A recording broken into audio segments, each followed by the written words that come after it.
Chaos continuing on the streets of Nairobi, Kenya. Police clashing with demonstrators, firing tear gas, hitting people with batons, and tossing. Kenya experienced an unprecedented attack on its democracy, rule of law, and the integrity of its constitutional institutions. Aranyengo ikaze muri iki kiganiro cyangwa se muri ubusesenguzi tugiye gukora. Uyu munsi ntabwo tugiye kureba amasomo yo mu ishuri cyangwa se amasomo yo kwanaliza business tugendeye kuri theory zo mu ishuri. Ahubwo uyu munsi tugiye kureba iki? Uyu munsi tugiye kureba uburyo cyangwa se tugiye kwibaza cyangwa tugiye gukora ubusesenguzi kubiri kuba muri Kenya uyu munsi. Urabizi ko intego yacu ari ukwibanda ku bintu by'ubukungu na business.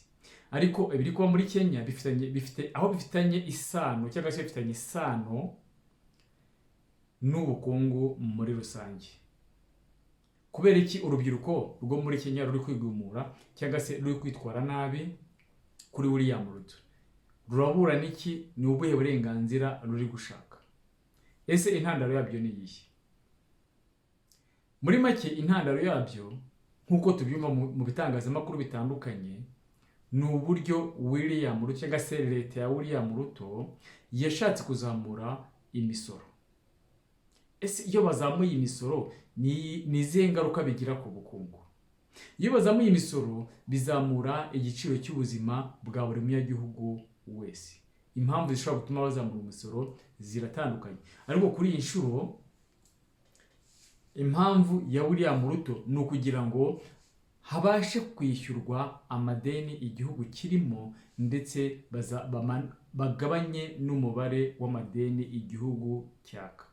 Ese niba bikora bizagenda gute? Iyo ari kuri iyo mpamvu bivuze ko abanyagihugu bagiye kwizirika umukanda kugira ngo babashe kwishyura aya madeni bari bafite, bityo bagabanye n'amadeni bakaga, wenda mu buzima bw'ahazaza amadeni amaze kugabanuka n'ubukungu bumaze kuba stable, wenda bazabinormalize cyangwa se bongere bagabanye ya misoro.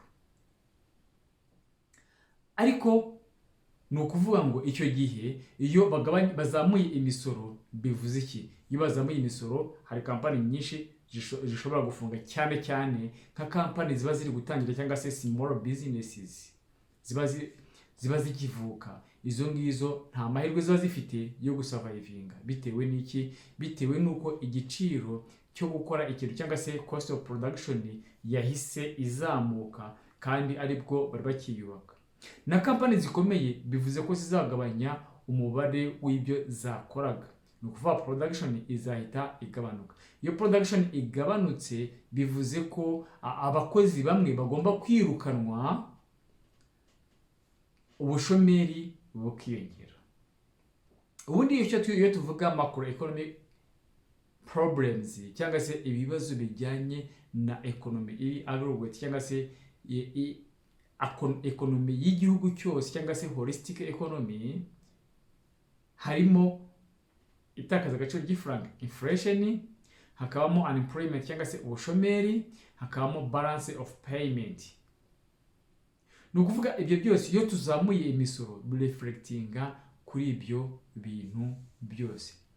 Ni ukuvuga bigendera kuri policy za economy. Ubundi macroeconomics igira icyo twita pillars eshatu za policy, ariyo twita physical policy, tukagira twita monetary policy, tukagira na exchange rate policy.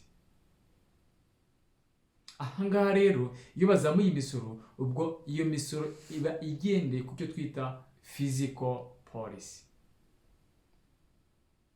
Ubundi bagenda bakora physical policy akenshi na kenshi, either tuba turi gukora expansion ya economy cyangwa se turi gukora contraction ya economy. Ni ukuvuga ngo turi kureba ngo eske niba dufite inflation nini byatewe n'iki? Yitakaza agaciro k'ifaranga kabayeho kubera ko abantu bose bafite ubukungu byibura buri kuzamuka. Icyo gihe dukoresha physical policy kugira ngo tugabanye amafaranga mu baturage agaruke muri central bank cyangwa se akoresha muri government, noneho byibura ya circulation y'amafaranga abanutse, ibiciro birazamuka, ndetse kuri abantu badafite amafaranga bakagura ibintu bikeya, amafaranga noneho bagakora stabilization yuko inflation cyangwa se agaciro k'ifaranga igaruka hamwe muri nomo yariri.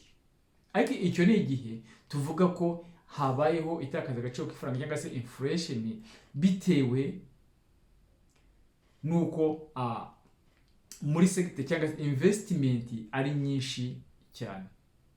Bashobora gukoresha icyo twita monetary policy bazamura lending interest rate cyangwa se igiciro cyangwa se inyungu zakwa ku nguzanyo n'amabanki, bakazizamura kugira ngo abantu batinye kujya kuguza amafaranga kubera ko igiciro cyo kuyaguza ari kinini cyane, bityo amafaranga akagabanuka muri circulation. Urumva iyo bazamuye inyungu ku nguzanyo bituma bica intege aba investors baba bakeneye amafaranga muri banki kugira ngo baze kuinvestisa hehe muri za nzego z'abikorera.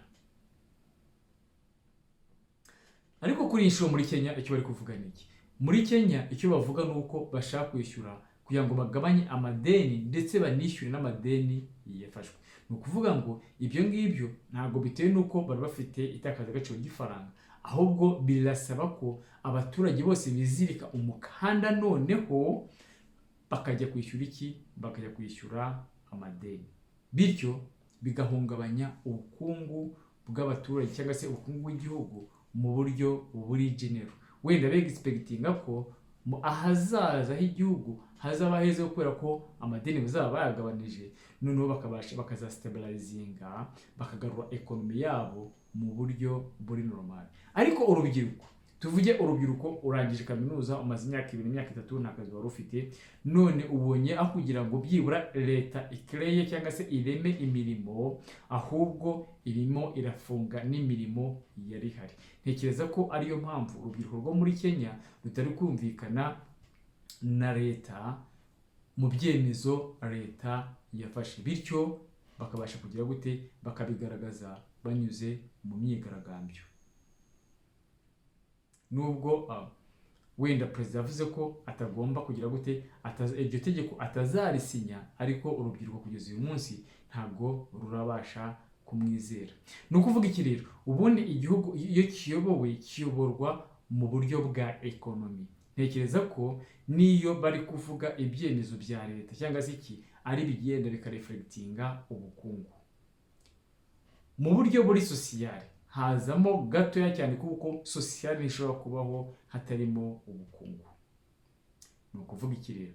Ni ukuvuga ngo ubukungu niyo nkingi ya mwamba, yaba politike, yaba ishoramari, yaba either ishoramari muri technology, ishoramari muri education, ishoramari the holistic, the all investment.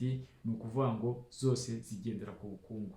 Niyo mpamvu na polisi za leta zigomba guhora zijongera bwa bukungu kugira ngo hagende habaho balance muri segiteri zitandukanye.